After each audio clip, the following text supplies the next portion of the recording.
Hi, I'm Damon Frank, and you're listening to the Recovered Life Show. Every week, we bring you a recovered life discussion about creating your weekly sober game plan and strategies on how to live your best recovered life. Remember, addiction is a life-threatening condition, and the information in this discussion is provided as a resource only and is not to be used or relied on for any diagnostic or treatment purposes. This is not a substitute when professional diagnosis or treatment is needed. Now, let's jump into the discussion. Welcome to Recovered Life Discussions. My name is Damon Frank. I'm joined by my co-host today, Kristina Dennis. Every week we come to you with a Recovered Life discussion about planning your sober week.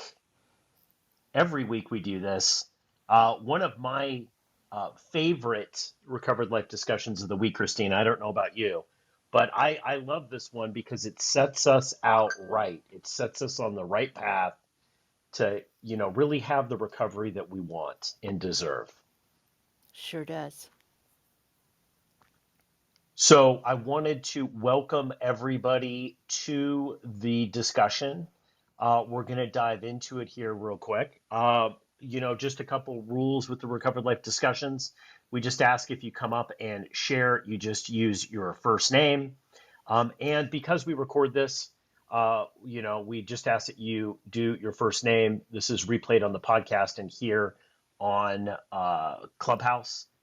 We also ask that you be kind and loving in your comments. That's really it. Those are really the ground rules. I see some familiar faces here today, so I'm very excited to hear what you guys have to say. So, Kristina, tell me about your week. What do you have planned? What's up with your sober week? Sure. Well, it's starting right now. I am very, very happy. And you asked a question earlier if this is one of my favorite rooms, and it really is because I take the time. Our priorities are definitely solidified where we spend time, and I have to say, since we've started doing this discussion, it feels good to be a little less arbitrary. I have some really great discussions planned in this room coming up Tuesday and Wednesday. And of course, I have my home group meetings. I've been around recovery for a while and I participate in 12-step groups. And right now, I'm going through the ACA Loving Parent Guidebook, and it is fantastic. Painful, but fantastic. And so those are my commitments. So appreciate that I have that kind of structure. And I really want to focus on my grounding this week. I noticed last weekend through the weekend that I had what we call a takeover in the ACA program, where some wounds had taken over and I was struggling to connect my thoughts. Thursday, Friday, Saturday, like it was pretty interesting. And,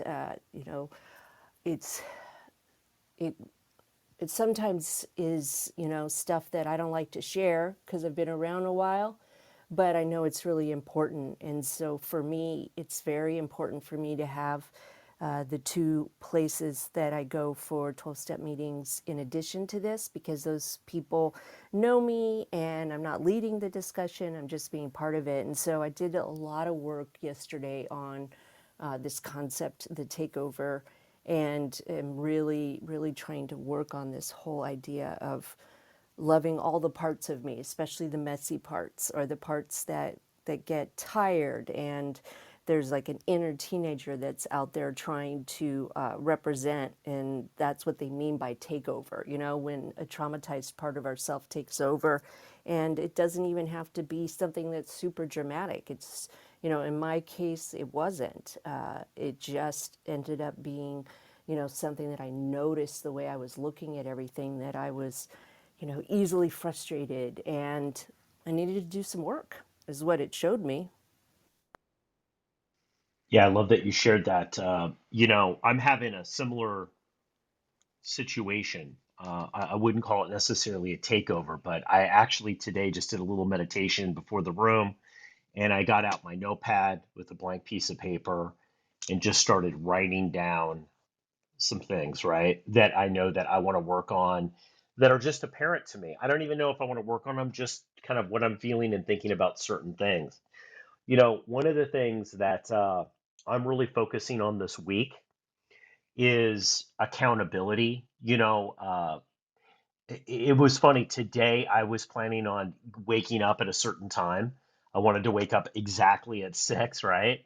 And I found myself like at 6:45, 7 o'clock, still in bed, right? And I was super disappointed with myself because I've had a track record of being able to do it, and I just felt like it didn't work out today, right? And I feel like, one of the things that came to me, one of the great things about being a coach, Christina, is that, whether I'm doing the daily drink on our volley community or I'm talking with people, right? That a lot of the things that other people are working on that I'm working on with other people is things that I struggle with myself. I think that's why I'm good at it, is because I definitely understand what it's like, right? And one of the themes that's come up in the last couple of weeks, and we're going to dive into this in my Unstuck room on Thursday in that discussion, is this ability of taking back and steering the ship in certain areas of my life. So, for example, in recovery, we're always told, hey, you know what? Lack of power is our dilemma. Um, Powerlessness and unmanageability. That's 100% true, right? Like I found that to be the case. But there are some things where my higher power wants me to steer the ship on.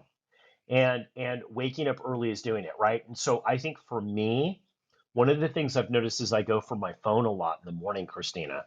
And one of the things that I'm going to start doing is removing my phone from the room. And I'm going to start actually doing what I do with my high performance clients. I'm going to do it with myself, is that I am going to start the day with a couple of quick wins. Because I find that a lot of the times is that I'll wake up and I already feel behind the eight ball. And that makes it easier not to take massive action in the things that I can do. I feel like I've already lost. I'm looking at my email. Oh, I didn't do that, or I got to do that. And it's so easy to become overwhelmed. So it's the same thing with working the spiritual principles, right? It's like one little grain of sand at a time. And what I find is by having a couple quick wins. What are those? Making my bed. I went for a walk today. I did a couple volleys. I did the daily drink. I've already won today. It's already, a little bit past 9 a.m. here in Los Angeles. I already feel like I've won. I've already done something. I've achieved something, right? I've already made a couple steps closer to where I want to be. And, for me, it's really getting back to basics because I find, Christina, you know me well. I go in these sprints and I'll work, work, work, work, work, right? And I'll do things and achieve things, and then I'll have this like little slow down. So for me, it's like getting back to these basics, making sure I have a couple quick wins before I ever set foot out the door and that I'm on that path of recovery. I get that. I totally get that. Yeah, absolutely. And what we know about, because we do a lot of work on behavioral techniques and what is actually success, or how you achieve success, and it's the progress principle. And I know that's a term, progress over perfection, but it really is the only, you know, foundational thought is to look and see what you've been able to do so that you can keep moving forward, that it's actually where the joy is.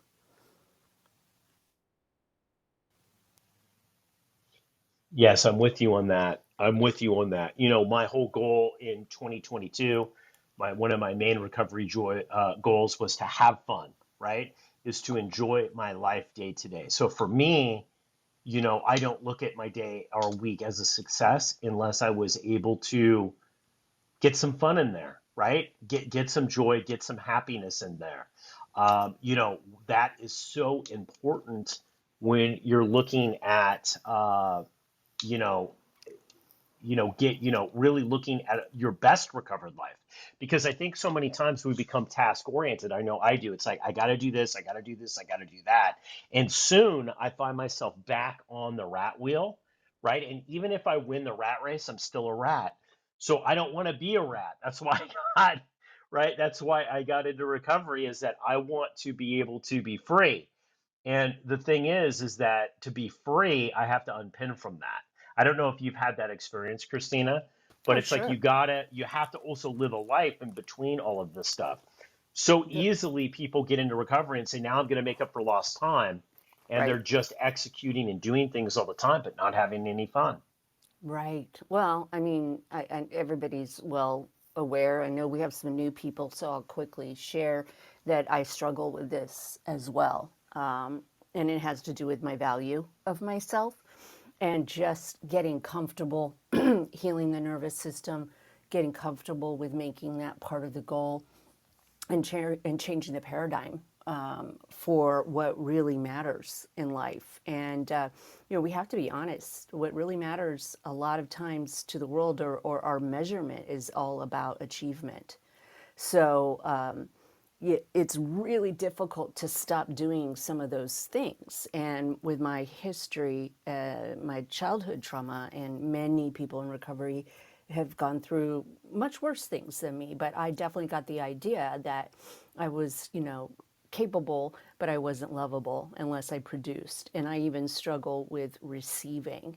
And so having that be part of my life plan has got to be important. Maybe it's something about turning 50, Damon, that we're both kind of going, okay, if I'm going to enjoy this life, what is a true life? It's got to be fun. And maybe that's for new people in recovery, seems like that's impossible.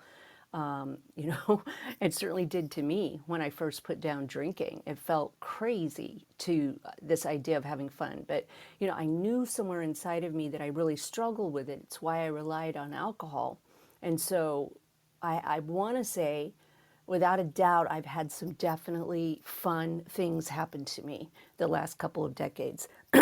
But from the daily joy, really sitting in my day and looking for joy throughout the day, and cultivating times where there's fun and there's peace and the relaxation, that takes a little bit more time, for me. And so I love that you say in your 2022 goals that you're going to continue to look for fun. I mean, we're halfway through the year, so I'm totally curious what other people have planned for this week. Sam. Absolutely. Hey, how you doing, Sam? Good to see you. Welcome to Hi, Recovered I'm Life. good.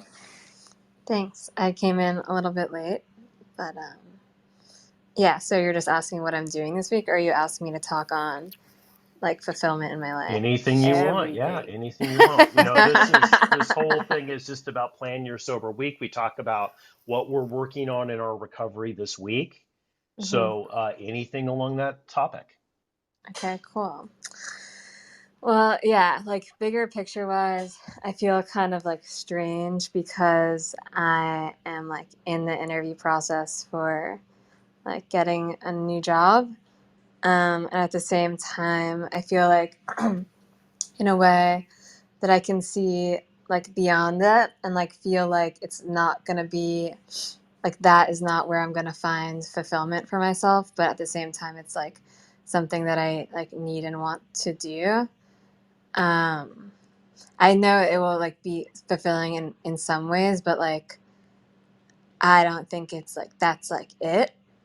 Like it's not like the thing for me, which I guess is just like good to know and doesn't need to be a bad thing. But yeah, this week I'm moving to New York on Thursday, so just like getting things together for that. And that's pretty much it. It's like enough. Um, and yeah, grateful for this room and thank you. That's awesome. I love that you bring up that it's important to you, but it's not it. And that's like amazing to know, because that took me many years. I'm not going to lie. It took me many years for me to quit putting such weight to what I did for a living, or the things that I had. I had a series where I really had to let go of a lot of material things due to some of the decisions, and that was painful. And so I so appreciate that you have that perspective already. And you're quite a bit younger than me, and that you can look at it and say, oh, you know what, my value isn't there. But it doesn't mean it's bad. It doesn't mean that it's bad, or that working for a living or wanting to have success is wrong. It just means that it's not everything. And I wish you luck on your move. That is a lot of intense emotions, and it's good that you're here, checking in with your people, and knowing. And that's one of the reasons why Recovered Life exists, is so that we can come and share what's happening in our lives, and hopefully help somebody else who maybe hasn't gone through a move sober, or hasn't quite got to the place where they're interviewing for jobs, or is just starting out on this thing, to realize that this is a process. It's an evolution. Absolutely. I love what you were saying, Sam, about wanting it and being able to play full out with that, but also understanding, I think the whole key, I think, especially to the first 5 years of sobriety, is to understand that people, places, and things aren't going to fix the situation, right? That it's deeper than that. But it's an illusion, just like our ability to be able to drink, use drugs, be in codependent relationships. We thought it was one thing, but it actually was something else. And when you wake up that was an illusion, and many people wake up in the addiction space of like, wow, I really can't drink like my fellows. When you wake up from that illusion, you start to become aware that this illusion will pop up in different areas of your recovery. If only I get this job, then it's going to be okay. If only I get this relationship or this car or this house, whatever people, place, thing will just replace that, right? So it's really unpinning from that is where we find true happiness, but yet still be able to play full out and do things day to day, right? So I really applaud you, Sam. Really applaud you. So, guys, just to reset real quick the discussion, you're in the Recovered Life Room. Every week, Kristina, Dennis, and myself come to you about planning our sober week.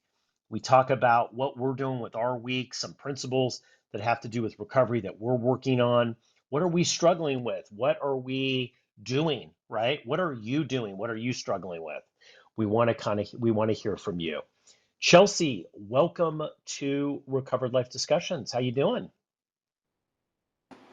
Hi, good afternoon from Florida. I'm doing good.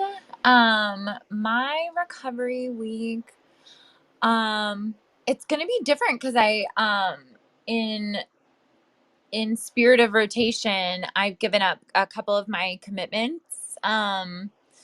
Like at our last business meeting on Friday, to a couple of people who have like 90 days and like really want to pick up some service commitments. So I had to hand over my keys because I had that for the last 2 months to open the doors for my home group.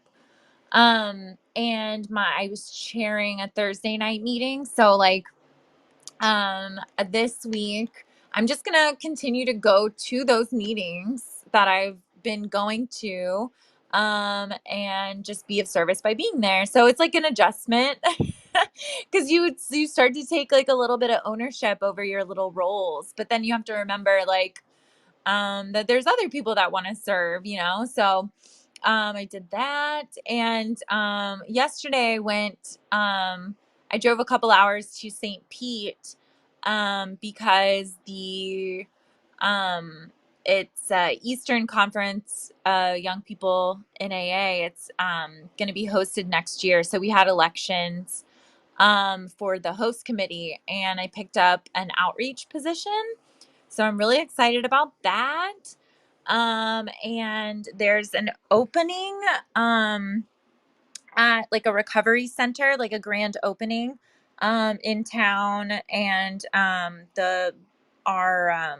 our service committee here in Orlando, we're all gonna like go kind of together, because it's an all pathways kind of like recovery center for people to like host meetings at or like events and stuff like that. So we're going to have an event there on the 25th, like a decades dance through the decades event.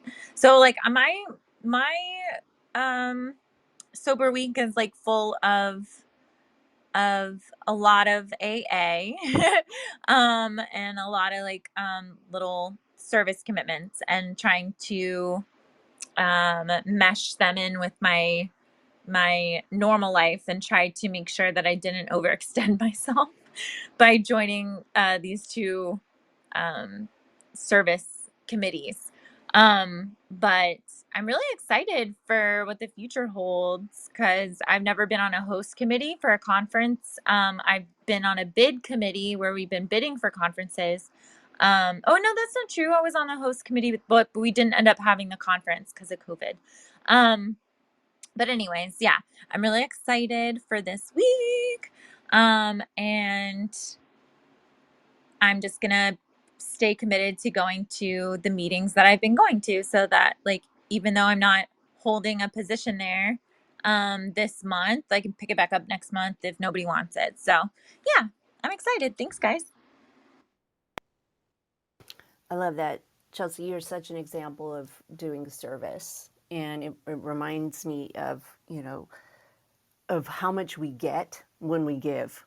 That's one of those paradoxes in recovery. And I love that that you come and you share about the inner workings of recovery. It has changed over the years. I can say that. And just your mention of a place that all paths are welcome warms my heart because I think that's also what we're trying to do with Recovered Life and in these rooms is that all paths are welcome. And how lucky, I mean, I feel particularly lucky that I get to dedicate an hour a week to my recovery and share on it. I really, really do. And, I was going to mention this and, oh, our birthday girl came up, Erwin. Happy birthday. One thing that I forgot to mention, I want to do it for accountability, Damon, is that I need to return to journaling. That is what I discovered after my takeover. So with that, I'm going to turn it over to Damon. Yes, journaling. I can't, it's interesting. Volley has kind of taken over my journaling, Christina, because it's kind of like a record for me. Many people have shared this that I'm very dyslexic. So sometimes the process of recovery was tough for me at the beginning because there was a lot of journaling, there was a lot of writing, there was a lot of stuff. And, I had one of those old school 12-step guys who wanted it all in hand. He didn't want it typed, he didn't want it right. He didn't want any of that. So it was really for me it was a huge struggle to do that. What's been great about volley for me is I feel that I could do a process of that, but use the skills that I've got that I'm stronger in to be able to keep a record of things. Chelsea, I just have to mention one of the things that I love about you that is such the key. And if anybody's listening to this on a replay and they're struggling to stay sober and they really don't know what to do, just listening to your share, Chelsea, is you hold the secret right there. You plug yourself in to things and you're part of a group, right? You are in the middle of the pack. And that is so essential. I did a volley this morning. Actually, it was last week about trusting people. That's a hard thing for me. And I came in not wanting to trust people. And I found that, I remember this guy telling me, he's like, listen, you got to trust somebody sometime. And I think by you just throwing yourself in the middle of this and figuring it out, it really strengthens your sobriety and it carries you along. And you could just hear it in your voice that you've got really great recovery. And I think it's really the secret, Christina. I mean, wouldn't you say, to really, like Chelsea's ability to just throw herself in the middle of it and do things, it's just amazing. So much healing that comes from that. It absolutely is. And Damon, I like that you brought this up, and I want to say this as well. finding what works for you as far as connection and sharing and what you're comfortable with. Sometimes we have to get out of our comfort zone. Sometimes, I've worked with people certainly who it was not their particular, it wasn't the best form of communication to journal. That works for me, but it doesn't have to work for everyone. And by no means, you know, Damon and I are pretty old. Sorry, Dad. Sorry, dude.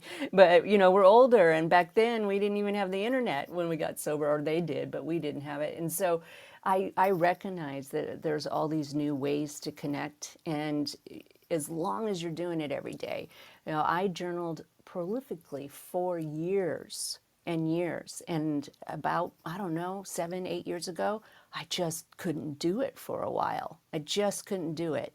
And so our disciplines are ebb and flow based on what we have going on. And as long as somebody knows you, then, and you're working with somebody and showing up and being honest as you're being with yourself, the better.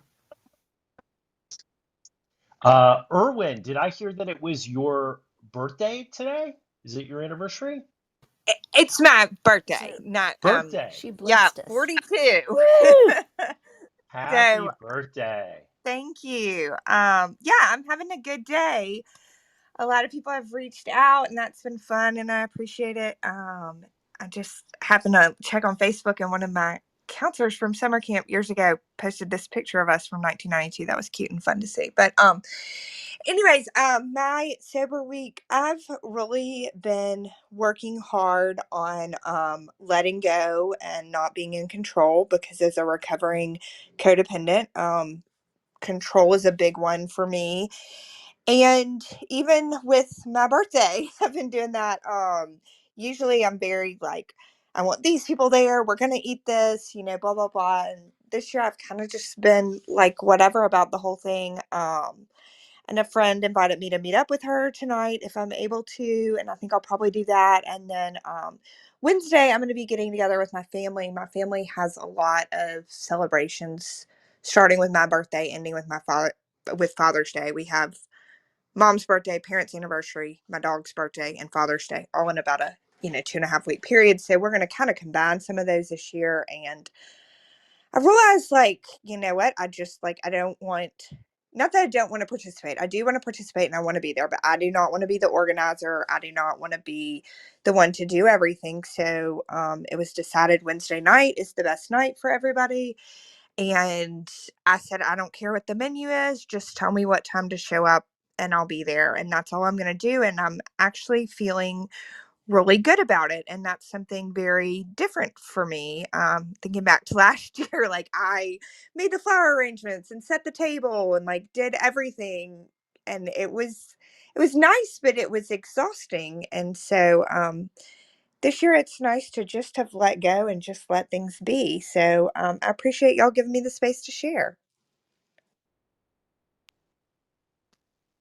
Thank Happy you so birthday. much, Erwin. That's great. And happy birthday to you. Go ahead, Kristina. I was just say I love that.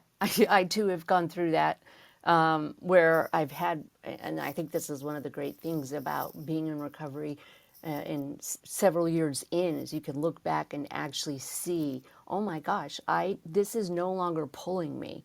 I don't need to have control over this. I'm enjoying it and taking life as it comes, and having those marked anniversaries or birthdays are so important, so important. And I'm really glad that you came in and shared and let us, wish you a happy birthday. 42 is going to be an amazing year for you. I just know it. Thank you. Kat, hi. Good morning.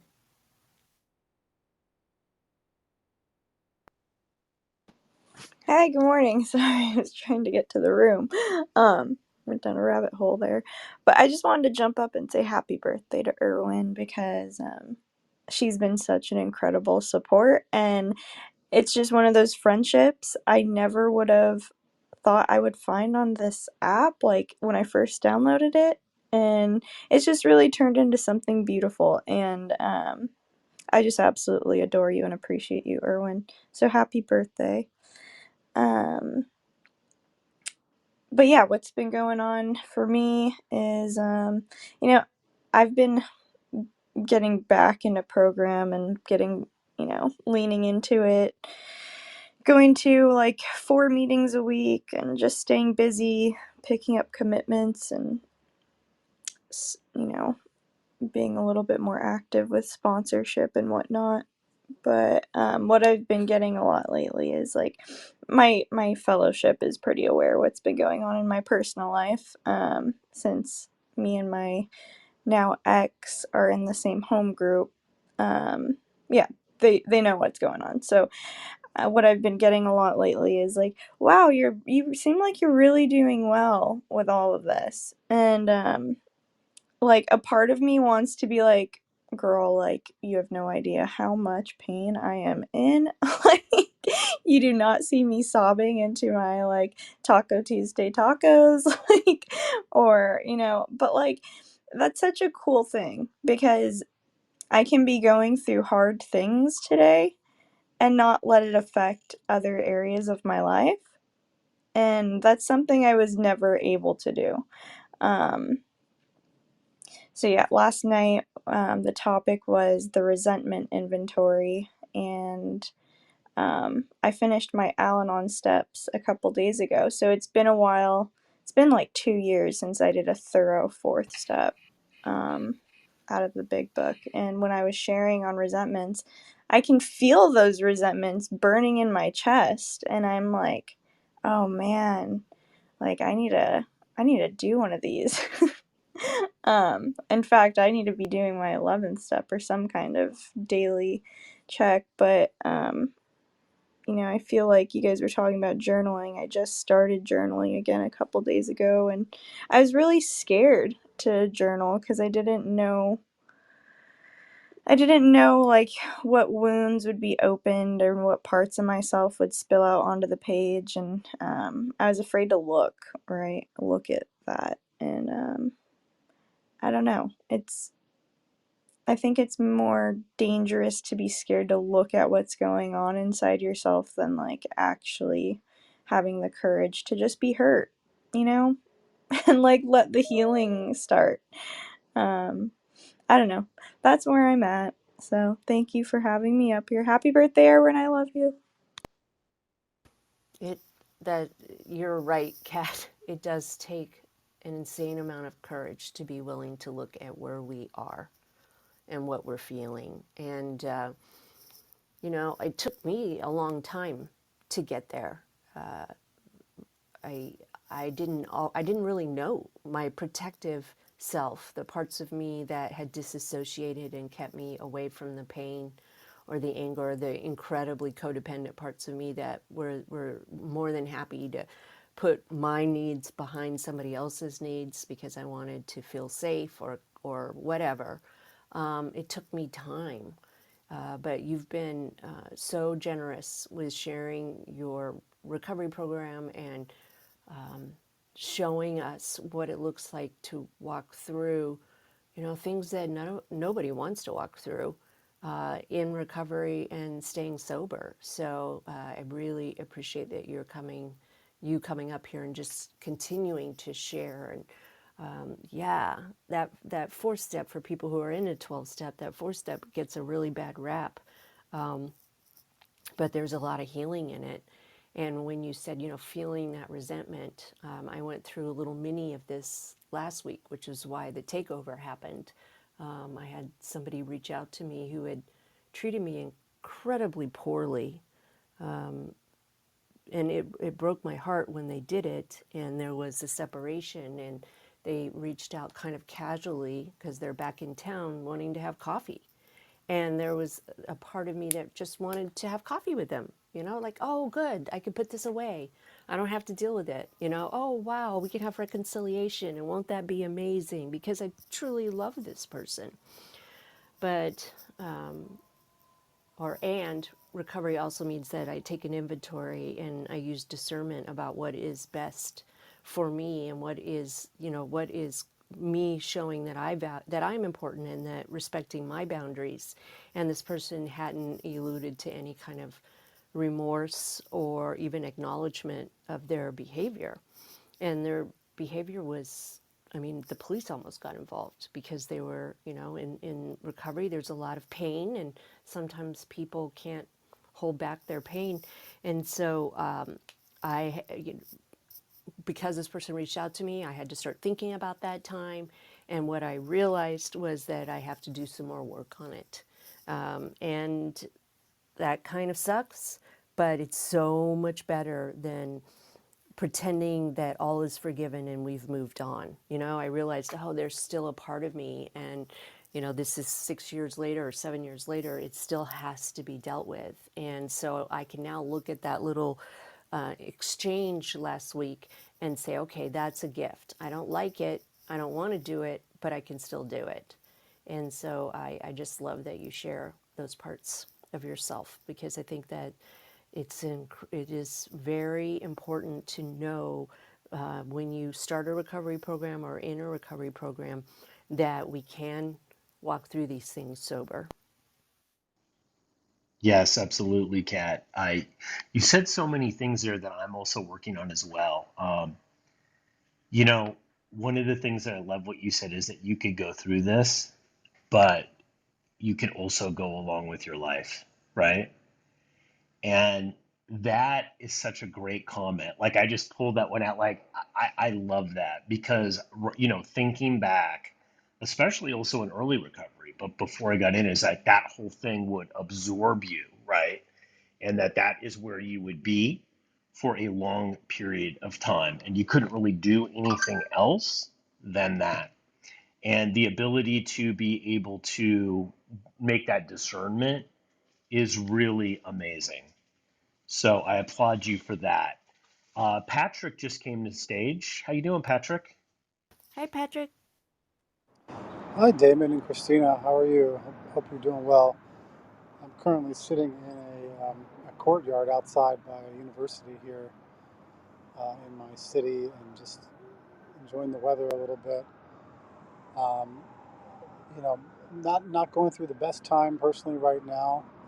Just feeling a lot of challenges, but it's good to be here with you all and share space. Um, I think that we all have different things we're going through in our personal lives. For me right now, that it has to be, just this long COVID symptoms, which I've been talking about for way too long now. Sometimes they go away and sometimes they come back. But, being in recovery and, having to use different tools to ease the pain is a different path than some people take when they're going through a hard time. But I woke up this morning feeling better than I did last night. So that's one thing that I know is good about the way I'm handling things these days. Um, so yeah, it's good to be in nature. I'm sitting under a tree right now.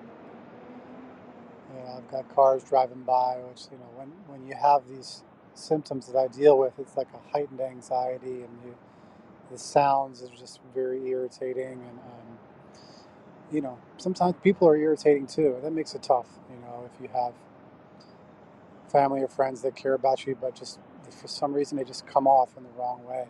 It's so hard to explain, how you can feel so irritable about such a variety of things. So, I had my fourth vaccine on Friday, and I don't know if some of this is like as a result of that, kind of like after effects, or just dealing with like the state of the world. So I'm trying to figure out how to balance between staying engaged with what needs to be done and playing a part and moving things forward, while also staying centered and realizing that I can't fix everything. I can't change everything, and there's a certain amount of acceptance that has to happen there, and inner peace and inner poise. So I'm searching for that balance, and it's good to be here with you all today and as part of that. Thanks a lot. Thank you so much, Patrick. Yeah, I did a volley Sunday just about the daily drink on Sunday was just about dealing with difficult people. And, sobriety does not protect you from that. Christine, I know you and I discussed that a lot. There are just a lot of difficult people out in the world. And, sometimes I'm good with that. Sometimes I'm not good with it, right? Like it really just depends where I'm at in the day. Sometimes I really lose my patience with it. And it's very, very, very difficult. The other thing that you mentioned too is just this feeling of being in a strange place, like disconnected almost, like but connected at the same time. I find that this world we're so hyper connected and we have so many options and there's so much information going on. And listen, the world is in a really weird place right now. It's just, I think people can feel it. I've talked with friends and family and they go, man, it just feels like something's going on, right?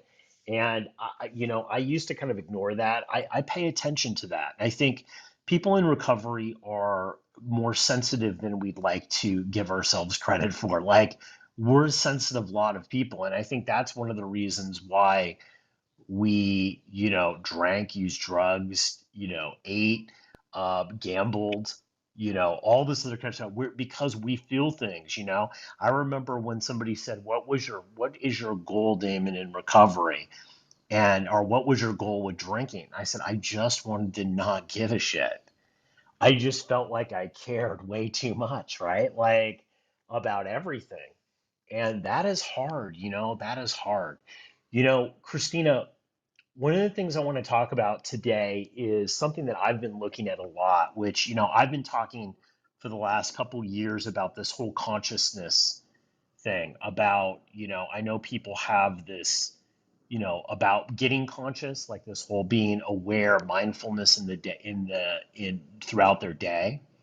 And I think it's so, so important. But, I find that sobriety is this consciousness that you're moving into, right? Like I talk about that a ton because I think that the key is to try to hold that consciousness as long as you can.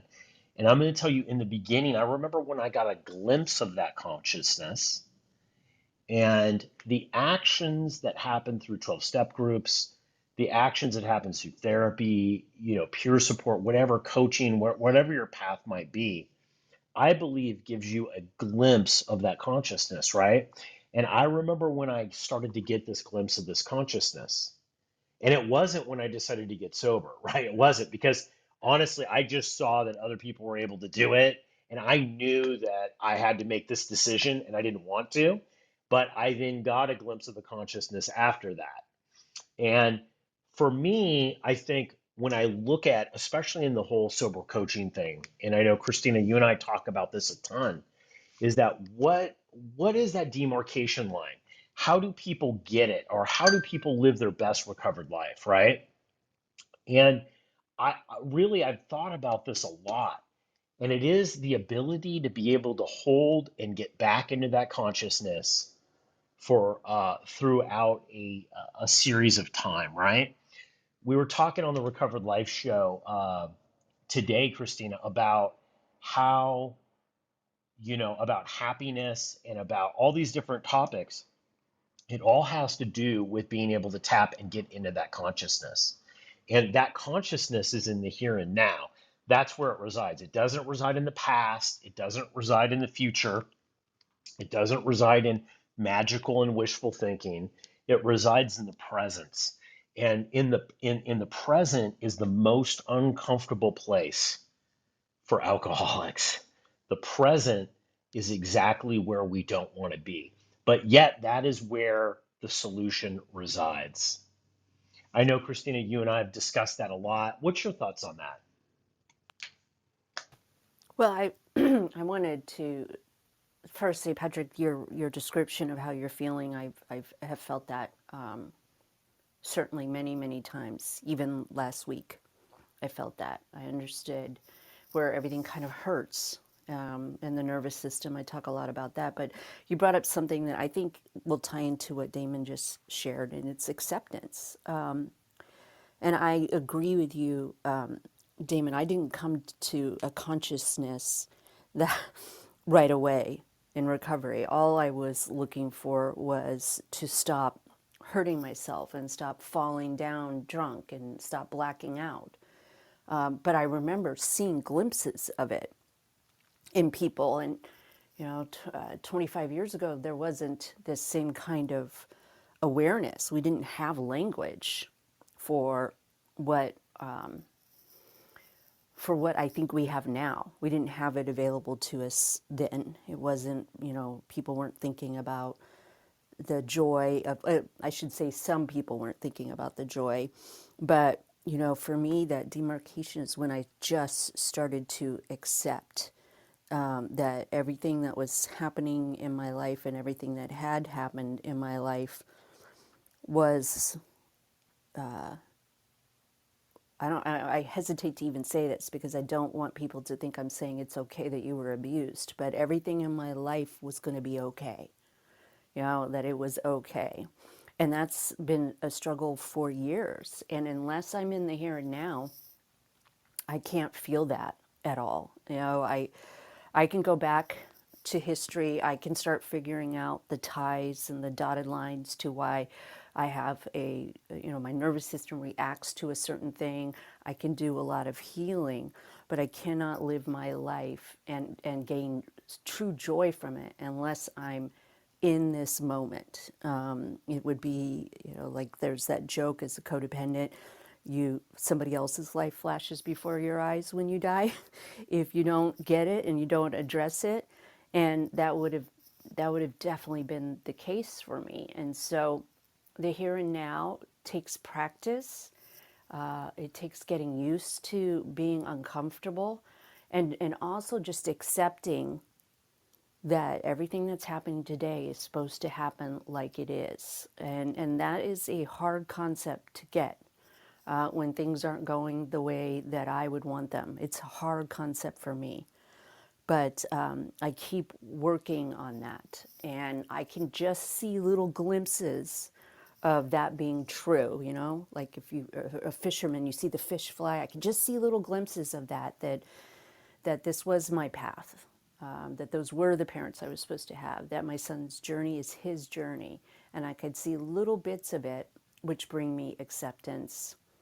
But if I'm going to live my best recovered life, I've got to live it in the here and now. And so I believe that you're exactly right, Damon, on wanting to not be in the here and now. That was definitely my goal because the here and now, I just couldn't handle it. I just couldn't handle it.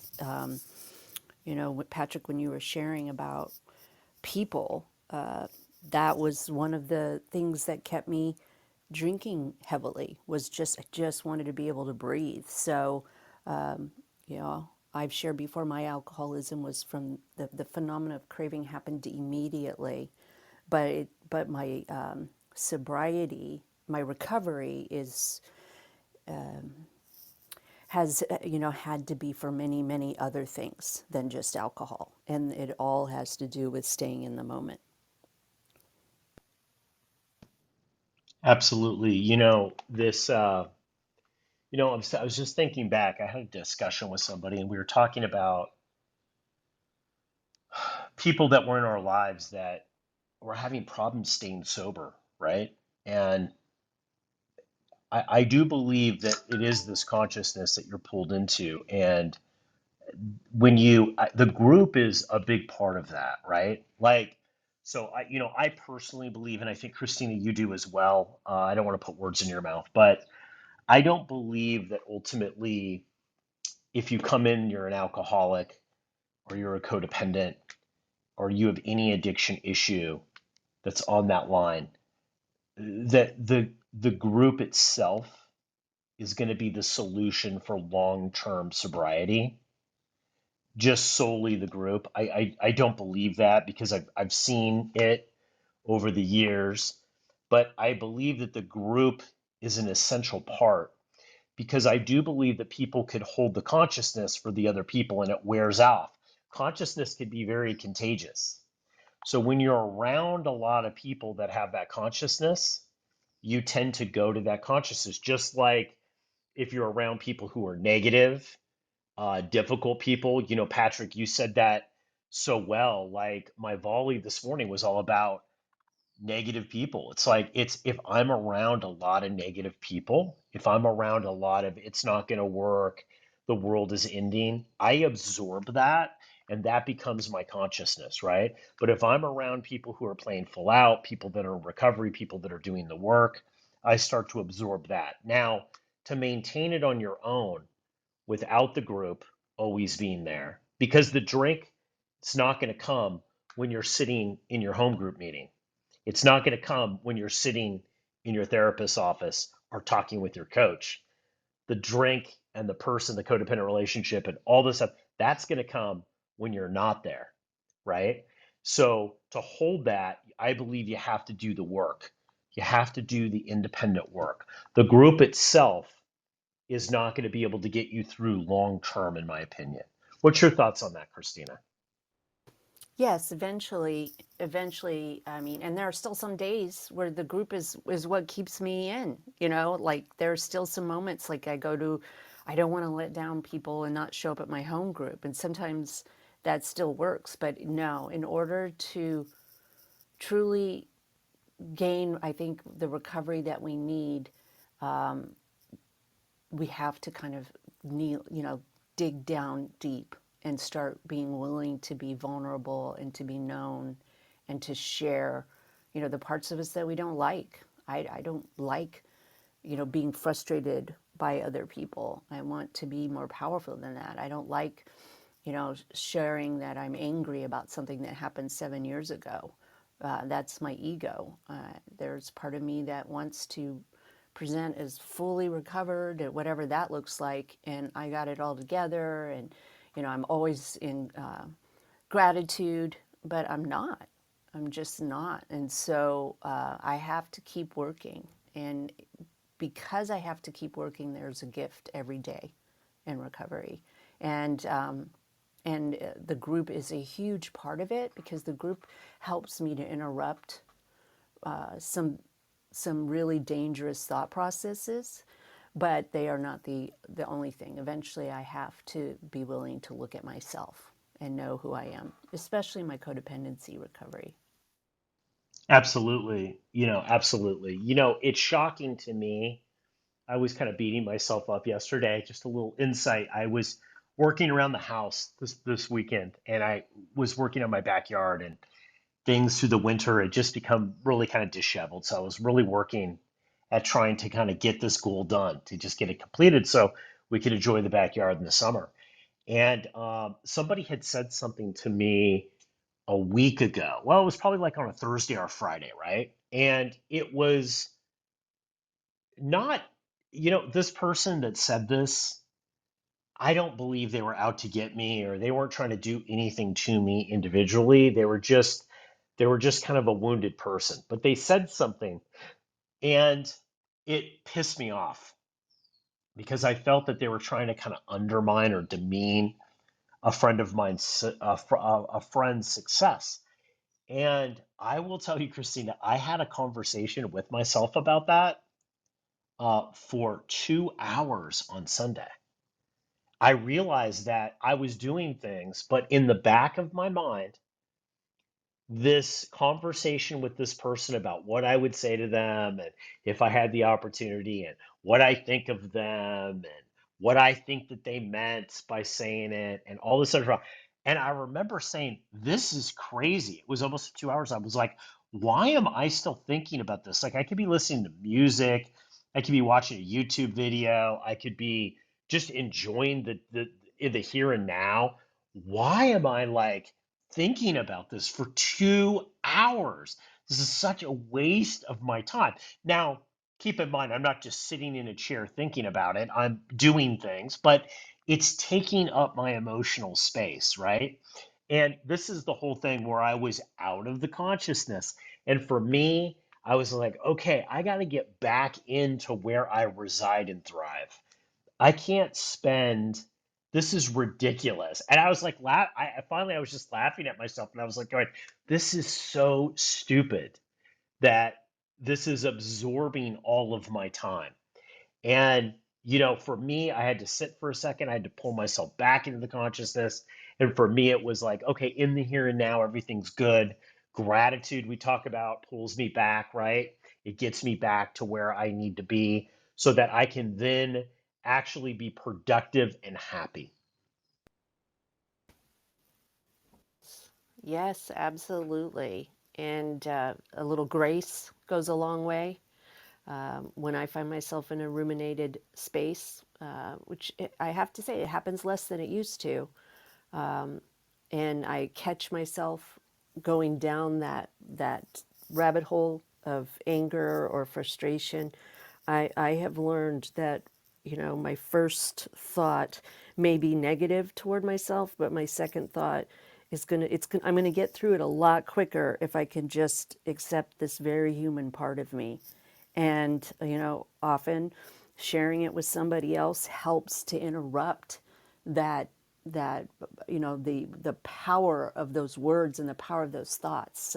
Sharing it with somebody else, if I can't do it myself, sharing it with somebody else, which is why I do think peer support is so important, allows my brain to be like, okay, you can step back from this, and I can become the thinker of my thoughts and not my thoughts. And I think that's what you're saying when you say consciousness. Absolutely. Absolutely. Because I can go there and the next thing I know, it's 2 to 3 hours. And this is in the back of my mind, right? And like, I don't want to do that. I want to be free, right? Like, we didn't get into recovery uh, so that we would be trapped, right? And being stuck in resentments or thoughts or conflict with people puts me right into a place that I don't want to be. Yeah, totally. Totally all of that. I absolutely agree with you. And so that's that whole process of interrupting and starting something new and just having a little willingness to believe that maybe what I'm thinking right now isn't 100% the truth. Maybe there are other parts that explain it. That's very helpful to me. Absolutely. And I think the other thing too is dealing with these difficult people. And we're going to do, you know what, Christina, we need to do an episode just about dealing with difficult people. We did one kind of, but we need to do like a part two because I think this could be a 50-part series of how to deal with negative or, difficult people. But I think also too is to remember back, sometimes when I've been wronged, and people come back into my life or I come across them and they make an attempt, my initial is just like scorched earth. It's like, you had your chance, that's it, blah blah blah. But it's funny, in recovery I've learned, I think back and I said, you know what? Have I ever been that person? Have I ever been the person that said something that was unkind and didn't make up for it? Yeah, I have been. Have I ever been the person who caused drama? Yes. I've been the person who did it. Have I ever been the person who's caused conflict? Yes. And to start to relate, now it doesn't mean that I need to take unhealthy actions in the present, right? But it does mean that I can relate and have compassion and empathy for what that person's gone through, right? One of the things that's great about recovery is if you're a transformation junkie, recovery is for you because you see people who make 180s in life, right? And that's an amazing thing. Now, it doesn't mean that it's your best, it's your best life or the best move to be able to do things with them now. But what I've found is to be able to have compassion, to understand it's just like, I know what it's like to screw up. I know what it's like not to make the right decision. I know what it's like to live with things that I've done that weren't the right decision. And I'm going to have compassion here instead of scorn. So good. Absolutely. Wow, it's already 10 o'clock. Thank you, Damon. Thank you.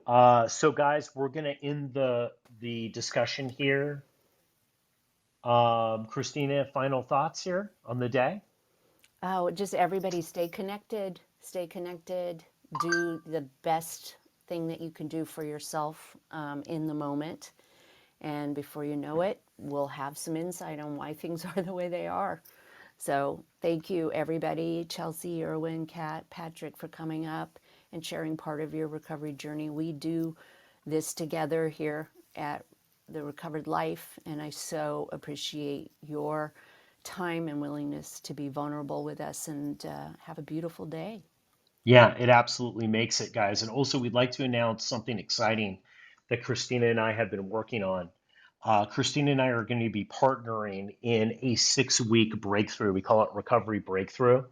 It's a 6-week transformation concierge coaching package that we focus on a thing in your recovery or a thing in your life.